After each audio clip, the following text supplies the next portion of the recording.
Alam nyo ba, ang rayuma ay hindi lamang sa matatanda. Ito ay pwede ring mangyari sa mga bata edad 16 pababa. Ang tawag dito pag sa mga bata ay juvenile arthritis. Ang juvenile arthritis ay isang autoimmune or auto-inflammatory disease. Ibig sabihin, yung immune system natin is supposed to fight against infection, bacteria, viruses, ay nagre-release ng inflammatory chemicals. Tapos, yung inflammatory chemicals na yun, tina-target nito yung ating healthy cells. Yun yung nagkakos ng joint inflammation or ng ating juvenile arthritis. Yung signs and symptoms ng juvenile arthritis ay hindi pare-pareho. Depende pa rin sa katawan ng mga bata.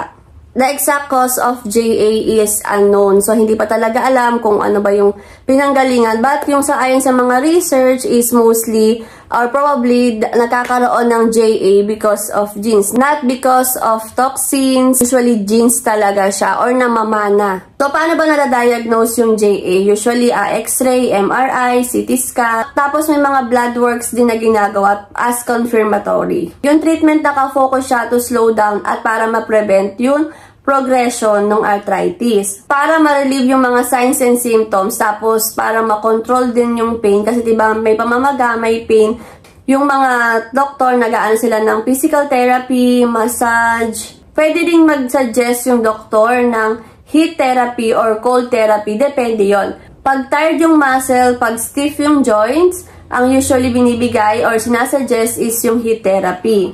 Pag may pain naman at inflammation, cold therapy o cold compress ang ginagawa. If you think your child is experiencing JA, may mga signs and symptoms, patingnan niyo po sa mga doktor. Pwede niyo patingnan sa espesyalista para ma-assess sila ng tama at para makita ng doktor, ma-physical exam sila. So, yun lang guys. Please share this video and paki-like na lang din po and paki-share. Thank you!